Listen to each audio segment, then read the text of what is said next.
আমি তোকে ভালোবাসি পদ্ম। ভাইয়া মজা করো না। এখন এরকম মজা একদম ভালো লাগে না আমার। কেন? আর কতভাবে বোঝাবো তোকে? এখন তো ছোট নেই তুই, বোঝার যথেষ্ট বয়স হয়েছে তোর। মানে মানেটা খুব সহজ। আমি তোকে ভালোবাসি, অনেক বেশি ভালোবাসি। আর এটা একদম সত্যি, একটুও মজা করে বলছি না। ছি, নিলয় ভাইয়া তুমিও? অন্তত তোমার থেকে এটা আশা করিনি আমি। আমি তোমাকে ভাইয়ের মতো দেখেছি, আর তুমি এখন এসব বলছো? তুই আমাকে ভাইয়ের মতো দেখলেও আমি তোকে বোন কখনোই ভাবিনি। তাছাড়া ফুপাতো ভাই মামাতো ভাই কি সম্পর্ক করে না? তোমরা তো সব ছেলেরাই এক। আগে এভাবে বলবে, পরে গিয়ে ছেড়ে চলে যাবে। না পদ্ম, তুই ভুল ভাবছিস। সবাই এক হয় না। পদ্ম, তুই তো জানিস আমি যা বলি একদম সিরিয়াসলি বলি, আর সত্যি বলি। এখন তোকে যে কথাগুলো বলবো, একদম মন থেকে বলবো। আমি ছোটবেলা থেকে তোকে চিনি। আমার থেকে 6 বছরের ছোট তুই। তবুও আমি তোর সাথে সবসময় ফ্রিভাবে চলেছি। আমি ভেবেছিলাম যে ছোট থেকে তোর সাথে স্বাভাবিকভাবে চললে তুই সব তুই খুব সহজে আমাকে বুঝতে পারবি। আমার সাথে কথা বলতে কোনো জড়তা কাজ করবে না।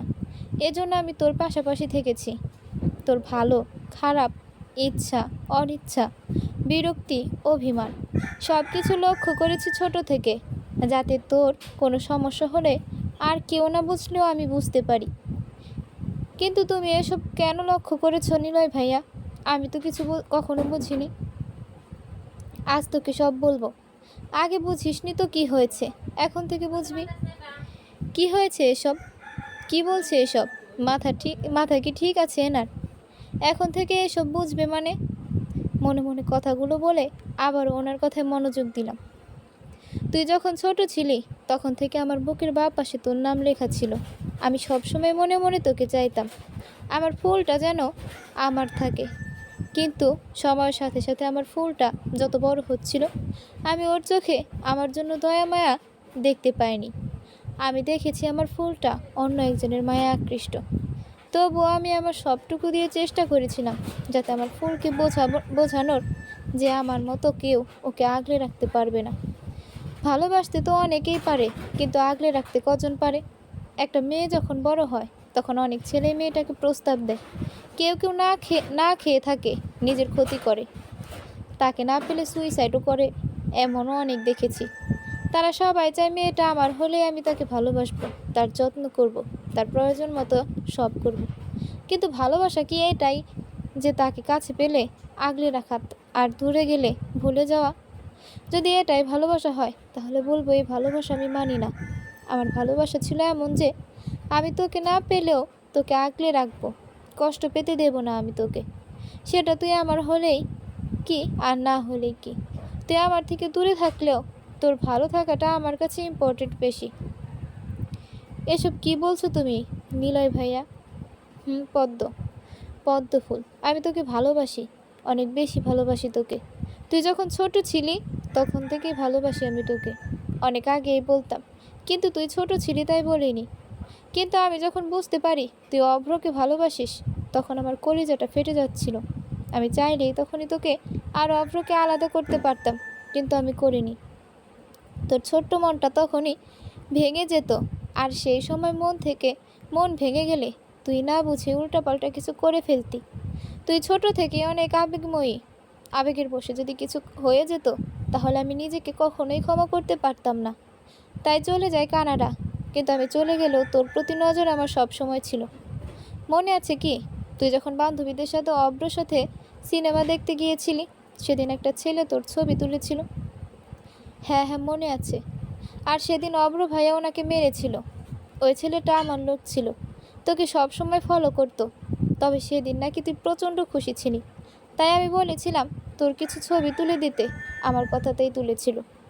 আমার মনে আছে, বান্ধবীদের সাথে বাজি ধরে ঝাল ফুচকা খেতে ঘি গলায় লেগেছিল, আর পাশ থেকে কেউ একজন পানি দিয়েছিল।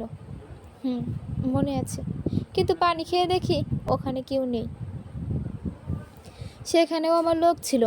এভাবে দূরে থেকে আমি সবসময় তোর ওপর নজর রেখেছি। হয়তো তুই এতটা লক্ষ্য করিসনি, তোর প্রত্যেকটা বিপদেই কেউ না কেউ তোর পাশে এসে দাঁড়িয়েছে। আমি চেষ্টা করে গেছি তোর যাতে কোনো সমস্যা না হয়। তুই যেভাবে ভালো থাকিস সেটাই আমি করব। কিন্তু প্রতিদিন কিছুদিন পর যখন অব্র ভাইয়ের সাথে তোর আর কথা হয় না, এসএসসিতে রেজাল্ট খারাপ হলো, সেদিন আমাকে মামি ফোন করে বলেছিল তুই সবসময় রুমে থাকিস, ঠিক মতো খাওয়া দাওয়া করিস না, কেমন যেন হয়ে গেছিস। তাই আমি আম্মুকে বললাম তোকে এখানে নিয়ে আসতে। আমি জানতাম মামা মামির বকা খাওয়া থেকে বাঁচার জন্য তুই এখানে আসবি, আর সেটাই হলো, তুই আমাদের এখানে আসলি। তখন থেকে আমার টেনশন আরও কমে গেল। এখানে তুই কবে কোথায় গেছিস, কি করেছিস, আমি সবটা সাথে সাথে খবর পেয়ে গেছি। আম্মুর সাথে ভিডিও কলে কথা বলার সময় কখনো কখনো দূর থেকে তোকে এক ঝলক দেখতে পেয়েছি, কিন্তু ওই দেখাতে মন ভরছিল না। যখন দেখিনি তখন নিজেকে আটকাতে পেরেছি, কিন্তু এক ঝলক করে দেখার পর আর মনটা মানতে চায়নি। তাই তুই এখানে আসার কিছুদিন পর তোকে সামনাসামনি দেখার জন্য আমার বাড়ি যেতে ইচ্ছে করে। তার মধ্যে হঠাৎ শুনতে পাই অভ্র নাকি বিয়ে করেছে। আমি আগেই সন্দেহ করেছিলাম এমন কিছু একটা হয়েছে, কারণ তোর সাথে কথা বলা বাদ দিয়ে এভাবে নিরুদ্দেশ হয়ে যাওয়া আমার কাছে ঠিক মনে হয়নি। কিন্তু আমি ওর খবর ঠিকভাবে নিতে পারিনি জন্য আগে জানতে পারিনি। আমি বাড়িতে থাকলে হয়তো জানতে পারতাম, কিন্তু আমি তো দূরে ছিলাম। শুধু তোর বেলাতে কোনো অজুহাত ছিল না, তোরটা আমি সব সময় জেনেছি। আমার তখন ওখানে একটা জব হয়েছে, আমি আসতে চেয়েও পারিনি, কেননা আমার জবে একটা নিয়ম ছিল, ফার্স্ট স্টেপ কমপ্লিট না হওয়া পর্যন্ত ছুটি নেওয়া যাবে না। আর এটার জন্য জব হওয়ার আগেই সেই সই করতে হয়েছে, তাই আমাকে এতদিন অপেক্ষা করতে হয়েছে। আর তাছাড়া এখন আমার মনে হয়েছে যে আমার পদ্ম ফুলকে আমার থেকে আর কেউ কেড়ে নিতে পারবে না।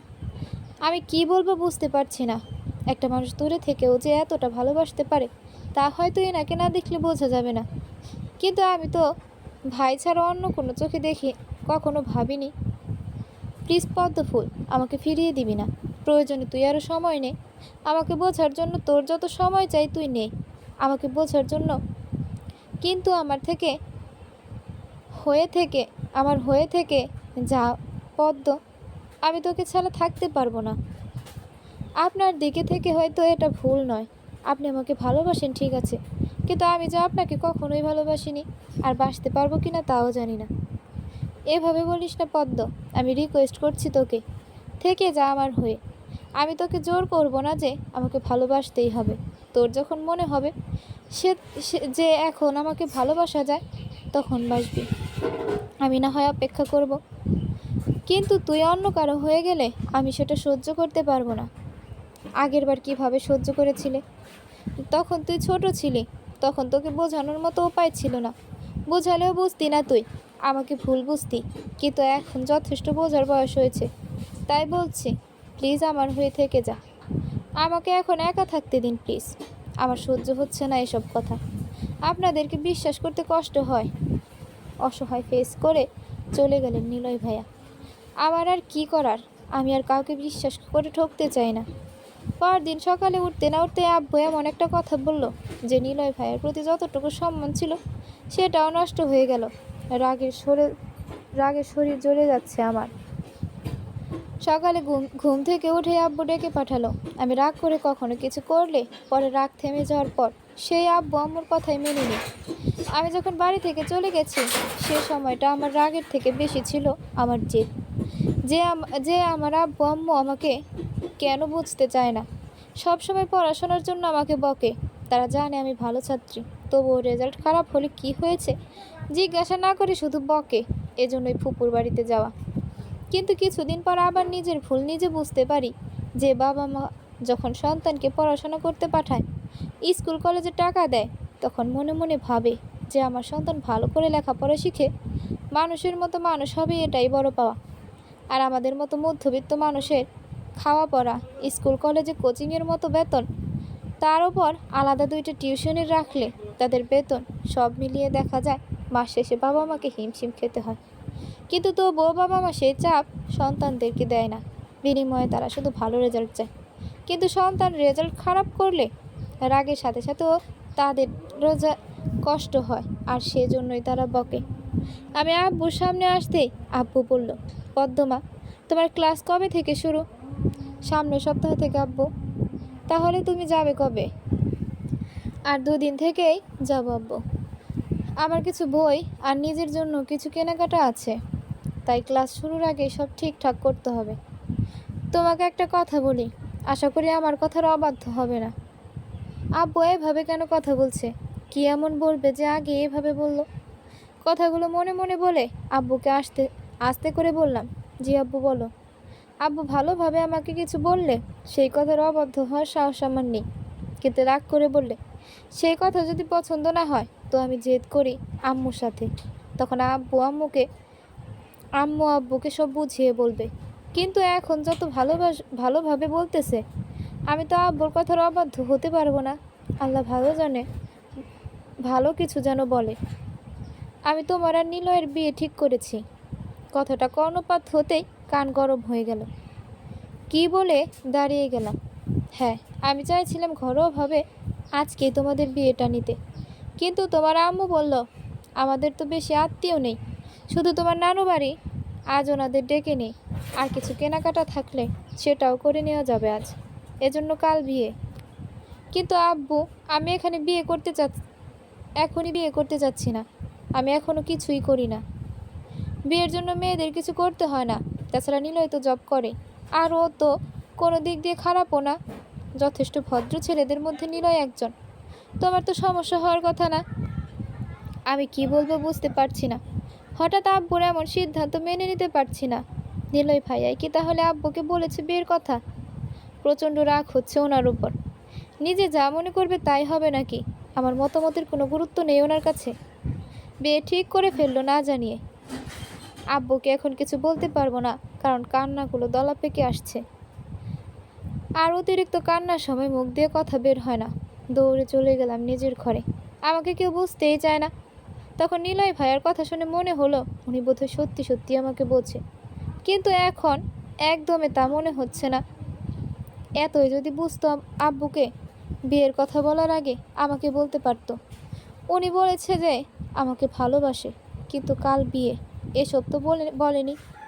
আমারও তো একটা প্রস্তুতি থাকতে হবে, সেটা কি উনি একবারও ভেবে দেখলো না? সকালে নাস্তাও খেতে যাইনি, আর নিজের রুমে দরজা লাগিয়ে বসে আছি। আম্মু একবার এসেছিল, আম্মুকে রাগ দেখিয়ে বলে দিয়েছি আমি এই বিয়ে করব না। আম্মু বলেছে আব্বু নাকি সবাইকে বলেও দিয়েছে এতক্ষণে, তাই আর না করে কোনো লাভ নেই। 11টা নাগাদ আম্মু আবারও এসে ডাকতেছে। আমি দরজা খুলতেই আম্মু এসে বলল, এসব কি পদ্মমা, চোখ মুখের কি অবস্থা করেছিস? কান্না করে একদম ফুলে গিয়েছে। এভাবে কেউ কাঁদে? বিয়ে তো সবাইকেই করতে হবে মা। আর নিলয় তো কোনো দিক থেকে খারাপ না। তোর নানু বাড়ির সবাই তো শুনে খুব খুশি। নিলয় সবার সাথে অনেক ভালো ব্যবহার করে। এত বড় বাড়ির ছেলে হয়েও নিলয় কখনো আমাদের সাথে বাজে ব্যবহার করেনি। ওর মধ্যে কোনো অহংকার নেই। দেখতেও মাশাল্লাহ ভালো চাকরি করে। এমন ছেলে তো লাখে একটা রে মা। তাহলে তুই এত ভেঙে পড়িস কেন? আমি খুব মনোযোগ দিয়ে আম্মুর কথাগুলো শুনলাম। সবাই রাজি, সবার মুখেই হাসি। আর হবে না কেন? নিলয় ভাইয়া সবার থেকে ওপরে। নিলয় ভাইয়ার বাবা চাচারা সবাই বড়লোক। ওনার চাচাতো বোনদের মধ্যে অহংকার থাকলেও নিলয় ভাইয়ার চাচাতো ভাইদের মধ্যে নেই। ছেলেদের মনে হয় অহংকার বেশি থাকে না। আমি ফুপির বাড়িতে থাকতে কয়েকদিন ওনার চাচাতো ভাই বোনেরা এসেছিল। তখনই বুঝেছি আপুগুলো কেমন যেন ওভার স্মার্ট ভাব দেখাচ্ছিল। তবে ভাইয়াগুলো সবাই ভালো ছিল, নিলয় ভাইয়ার মতোই। সব মিলিয়ে নিলয় ভাইয়াকে অপছন্দ করার কোনো কারণ পাওয়া যাবে না। সব কিছুই ঠিক আছে, কিন্তু উনি আমাকে একটাবার জিজ্ঞেস করলো না আমি এখনই বিয়ে করতে চাই কি না। চাইলে তো সময় নিতে পারতো। আমি আম্মুকে বললাম, আচ্ছা আম্মু, নিলয় ভাইয়া কোথায়? নিলয়কে তখন ছাদে যেতে দেখেছিলাম, নেমেছি কিনা জানি না। আচ্ছা ঠিক আছে, আমি দেখে আসছি। তাড়াতাড়ি আসবি, আমি খাবার দেব। সকাল থেকে না খেয়ে আছিস, এভাবে থাকলে অসুস্থ হতে সময় লাগবে না। নিলয়ের মতো ছেলে হয় না রে মা।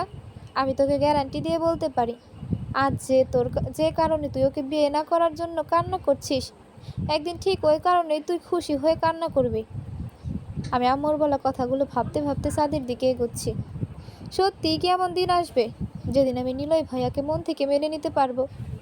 জানি না কি আছে আমার ভাগ্যে। যাকে সেসব আগে ওনাকে জিজ্ঞেস করব, কেন আমাকে না জানিয়ে বিয়ের মতো এত বড় একটা সিদ্ধান্ত নিল উনি। ছাদে উঠেই দেখি কি রোদ।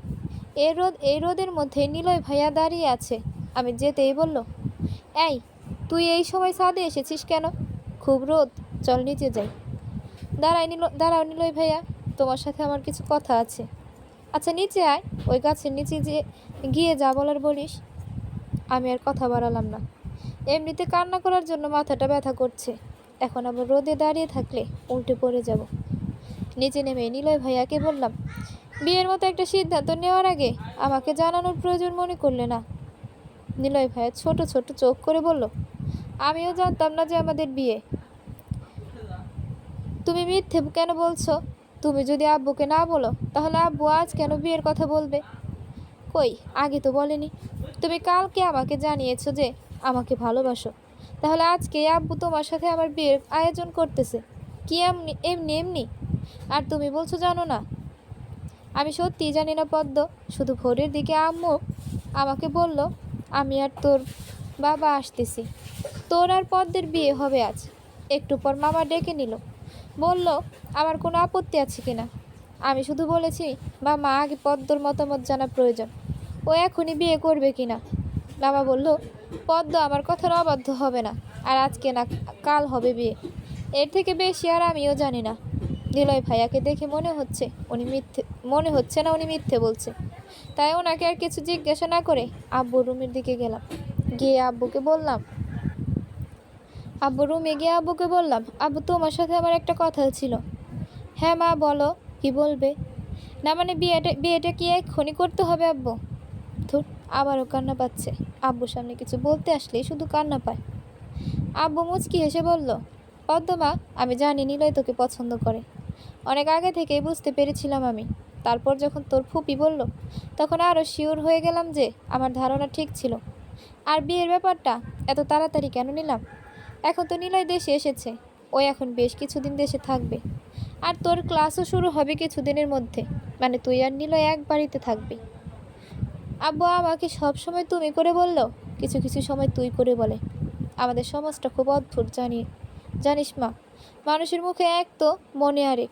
এই বাড়িতে এক কথা তো আরেক বাড়িতে আরেক কথা। তাই সবাই যখন শুনবে যে এক বাড়িতে প্রাপ্তবয়স্ক দুটো ছেলে মেয়ে থাকে, সেটা যদি আরও হয় ফুফাতো মামাতো ভাই বোন, তাহলে মানুষের মুখে আর হাত দেওয়া যাবে না। আমাদের নিজেদের মধ্যে ভালো সম্পর্ক বা যতই ভাই বোনদের মতো সম্পর্ক থাকি না কেন, মানুষ সেটা কখনোই দেখবে না। মানুষ বিনোদনের জন্য তিলকে তাল আর তালকে তালিও বানিয়ে দেয়। তাই এক্ষুনি বিয়ের সিদ্ধান্ত নেওয়া। তোর ফুপিরা খুব ইচ্ছা ছিল তোকে পুত্রবধূ করার। আর আমি জানি নীলও অনেক ভালো ছেলে, আমার বোনের ছেলে হিসেবে না, ও একজন ভালো মানুষ হিসেবে অনেক ভালো। ও তোকে খুব ভালো রাখবে দেখিস। আব্বুর কথা শুনে আর কিছু বলার থাকলো না। চুপচাপ নিজের ঘরে চলে গেলাম। কিছুই ভালো লাগছে না। ভালোবাসার মানুষটিকে ভোলা কি এতই সহজ নাকি? অব্র ভাইয়া না না হয় আমাকে ভালোবাসেনি, কিন্তু আমি তো ভালোবেসেছিলাম। আমার ভালোবাসা মিথ্যে ছিল না, তাই আমার কষ্ট হচ্ছে অন্য একজনকে বিয়ে করতে। দেখতে দেখতে বিকেল হয়ে আসলো। নানুবাড়ির সকলেই চলে এসেছে, শুধু অব্র ভাইয়ার আম্মু, অব্র ভাইয়া আর ওনার বউ বাদে। ফুপি ফুপা নাকি কাছাকাছি এসেছে। নিলয় ভাইয়ার চাচাতো ভাই বোনগুলোও নাকি আসতেছে। রাগ করে না খেয়ে আছি, কিন্তু এখন পেটের ভিতরে ইঁদুর দৌড়াচ্ছে।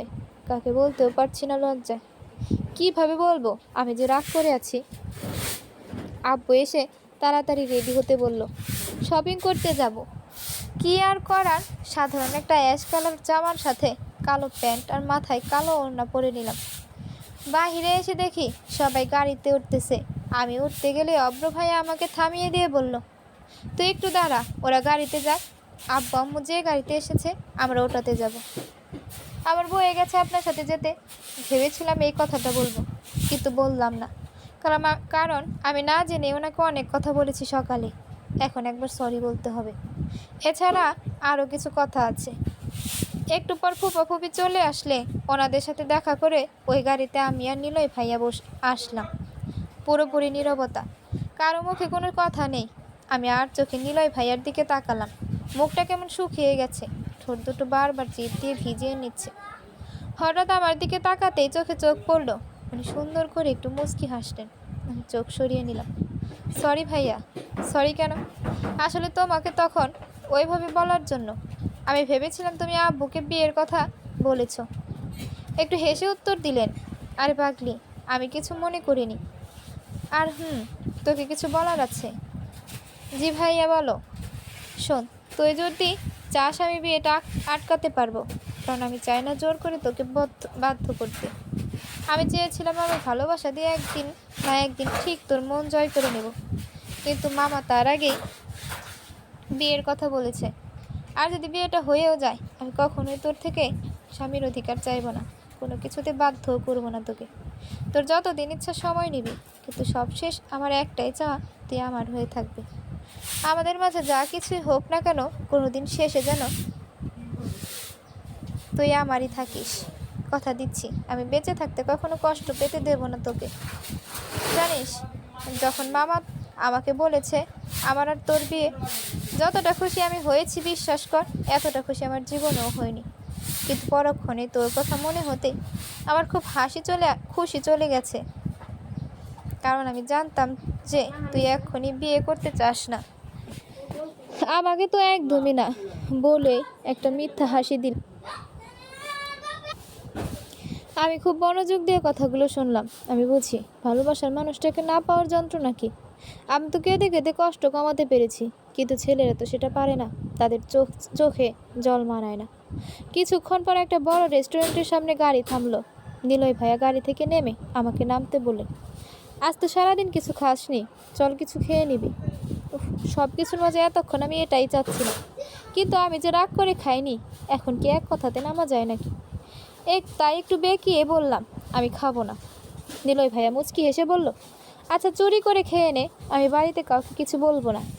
মানে মানে আমি জানি তুই ক্ষুধা সহ্য করতে পারিস না, আর আজকে অনেক জেদ করেছিস, এজন্য খাসনি।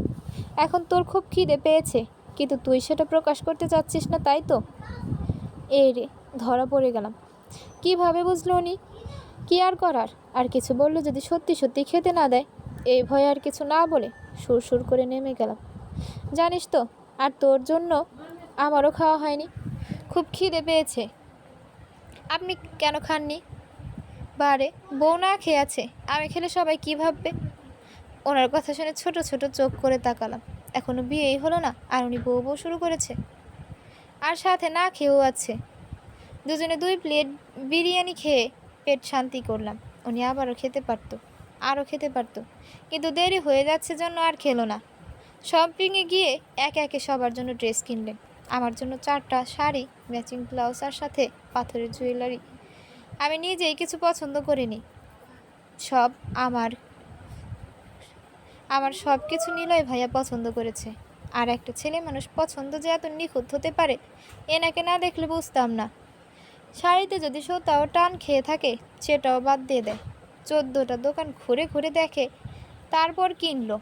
আমি হলে যে কোনো একটাতেই সব কিছু কিনে বাড়ি ফিরতে পারলেই বাঁচি। সবার কেনাকাটা শেষ করে সবাইকে বাড়ি পাঠিয়ে দিলেন। আমাদের গাড়িতে একমাত্র আমার আর নিলয় ভাইয়া শপিংগুলো রেখেছেন। পদ্ম, চল একটু আমার সাথে। আবার কোথায় যাব ভাইয়া? গেলেই দেখতে পাবি। এই বলে নিয়ে গেলেন স্বর্ণের দোকানে। এখানে কেন আনলেন? এখানে মানুষ কেন আসে? স্বর্ণ নিতে। না মানে আমি স্বর্ণ নিয়ে কি করব? বিয়েতে পরবি। অনেক জুয়েলারি নিয়েছি তো, তাতে কি হয়েছে? আমার বউ সব পরবে। তবে স্বর্ণ তোর পছন্দ মতো নিতে পারিস, কিন্তু আজ যেহেতু তোর সব কিছু আমি পছন্দ করেছি, তোর মন চাইলে এটাও নিতে পারিস। আমি জানি উনি যেহেতু বলেছে নিতে হবে, না নিয়ে ছাড়বে না। তবে আমার পছন্দের চেয়ে ওনার পছন্দ বেশি ভালো, তাই ওনাকেই বললাম। উনি খুব ভালোভাবে দেখে একটা সাধারণের মাঝে অসাধারণ চিক নিলেন। কেন জানি সবগুলোর মধ্যে থেকে ওটাই বেশি ভালো লাগছে। আর একটা আংটি নিলেন। পদ্ম ফুল, শোন না, এখান থেকে আর কিছু নেই না, তোকে ডিজাইন দেখে বানিয়ে দেবো, কেমন? আমি কোনো কথাই বললাম না, চুপচাপ ওনার পেছন চলে আসলাম। উনি সব কিছু যেন খুব দায়িত্ব নিয়ে করছে। আস্তে আস্তে রাত প্রায় 11টা বেজে গেছে। বাড়িতে এসে দেখি বাড়িটা হালকা সাজানো হয়েছে। প্রায় রাত 12টার কাছাকাছি। হয়তো সবাই ঘুমিয়ে গেছে। নিলয় ভাইয়ের চাচাতো ভাই বোনেরাও এসেছে। সবারই খুব ঘুম। আমি ছাদে দাঁড়িয়ে ভাবছি, কার জীবনে কখন কি হয়ে যায় বলা যায় না। আমি কখনোই ভাবিনি এখনই আমার বিয়ে হবে, তাও সেটা নিলয় ভাইয়ার সাথে। তবে আমি যতটা সম্ভব চেষ্টা করেছি এই মানুষটাকে বোঝার। যত দেখছি ততই মুগ্ধ হয়ে যাচ্ছি। তবুও একজনকে ভুলে গিয়ে অন্য একজনকে মেনে নেওয়া এতটাও সহজ না। যখনই অব্র ভাইয়ার কথা মনে পড়ে তখনই বুক ভারী হয়ে আসে। যখন আজ পুরনো বান্ধবীগুলোকে খুব মিস করছি। অনেক দিন ওদের সাথে কথা নেই, দেখা নেই। আসলে কাছের আসলে যত কাছের বান্ধবী হোক না কেন, দূরে গেলে এমনই হয়ে যায়। ইচ্ছে থাকলেও রোজ রোজ নিয়ম করে আগের মতো কথা হয় না।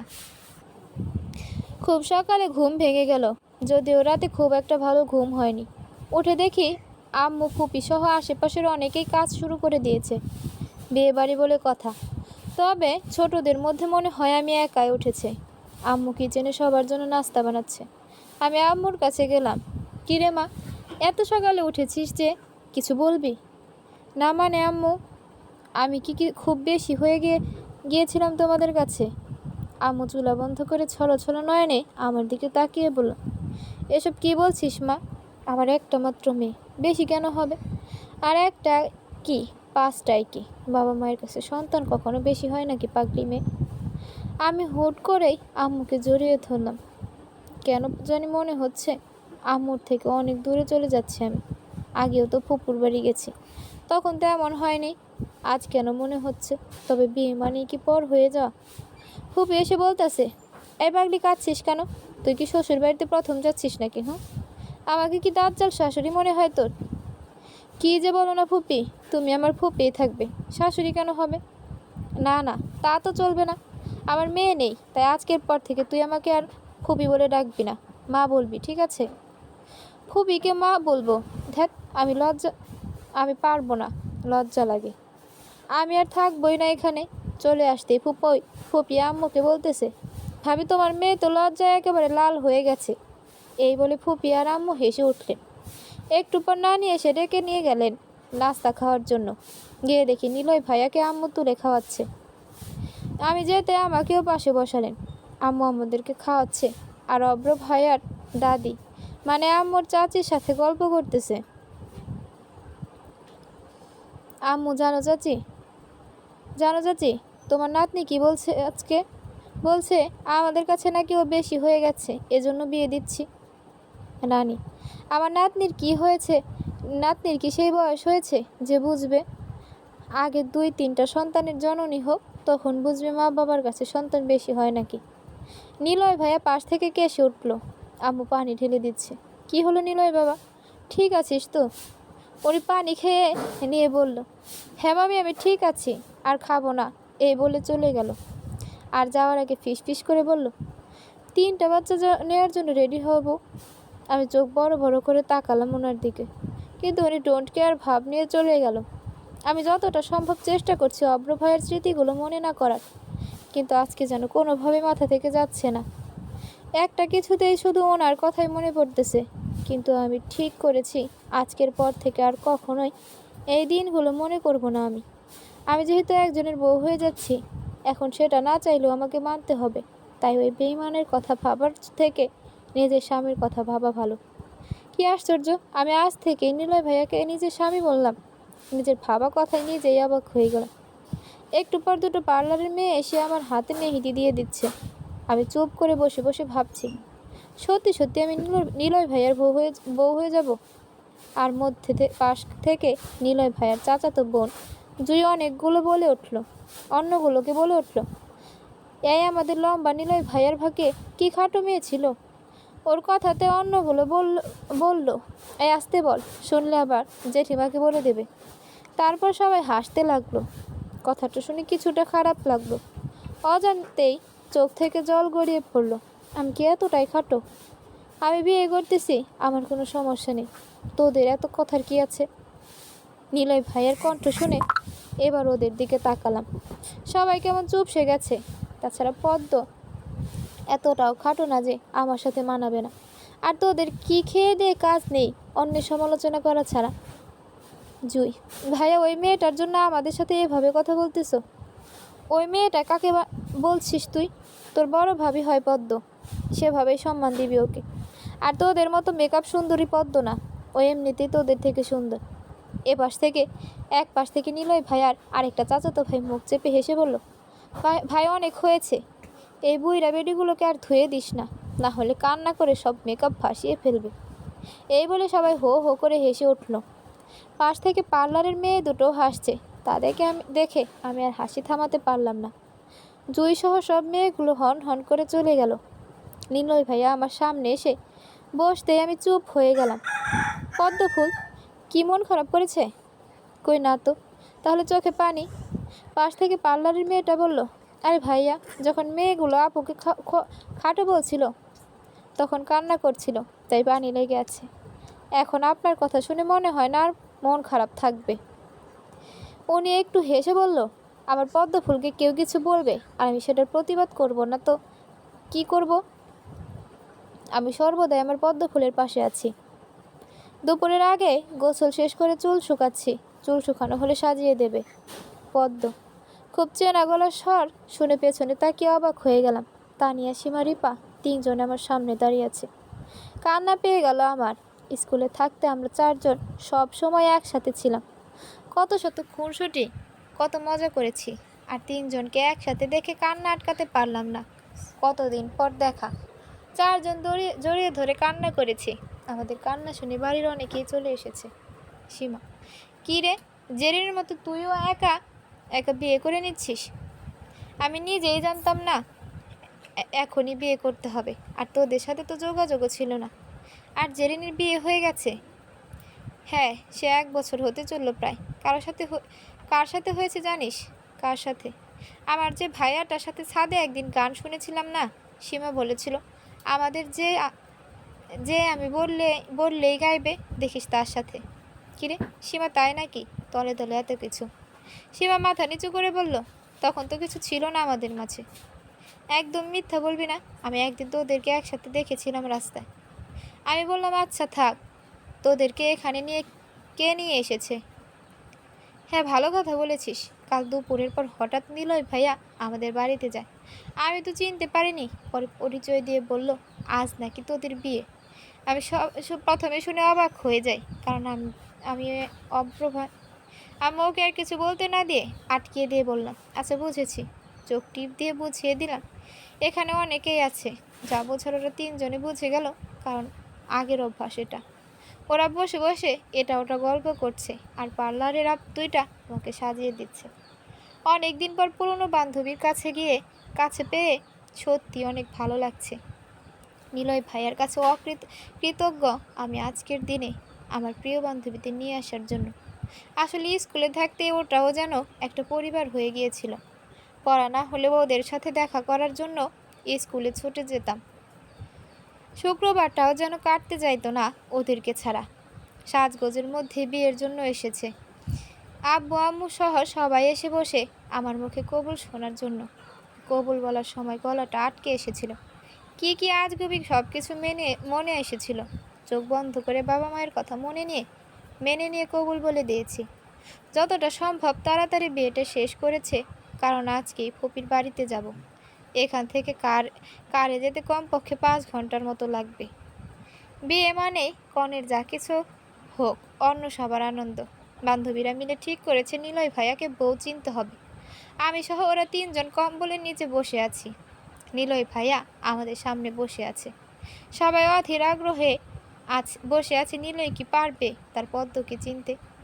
সবাইকে অবাক করে দিয়ে নিলয় ভাই আমাকে চিনে নিল। আমি হাঁ করে তাকিয়ে আছি ওনার দিকে। তাহলে কালো শেরওয়ানিতে ওনাকে এতটাও সুন্দর না লাগলেও পারত। তার উপর মুখে মুচকি হাসি। আমি ফিসফিস করে বললাম, কিভাবে বুঝলেন এটাই আমি? উনি আমার থেকেও গভীর ফিসফিসিয়ে বললেন, এটা সিক্রেট, বাসটাতে বলবো কেমন? ওনার এমন কথা শুনে আমি আর কিছু বললাম না। সব সময় বাসরাত বাচ্চা এসব বলে আমাকে লজ্জায় ফেলে দেয়। সবাইকে বিদায় দিয়ে 6টার দিকে রওনা দিলাম। সামনের ড্রাইভার আর পেছনে আমি আর নিলয় ভাইয়া, আর বাকিরা অন্য গাড়িতে। আজ কেন জানি তুর্যটা ছাড়তেই চাইছিল না। বারবার বলছিল, আমার আপুকে কোথায় নিয়ে যাবে, খুব মায়া লাগছিল আমার তখন। আমি জানালা দিয়ে বাহিরের দিকে তাকিয়ে আছি আর মনে মনে ভাবছি, নিলয় ভাইয়া আসলেই খুব আলাদা একজন মানুষ। আমার কোনটা ভালো কোনটা মন্দ সব কিছু খেয়াল উনি রাখে। আমি খুব তাড়াতাড়ি ওনাকে মেনে নেওয়ার চেষ্টা করব, কেননা বাঙালি মেয়েদের বিয়ে একবারই হয়, আমারও হয়েছে। যত তাড়াতাড়ি মেনে নেব ততই ভালো।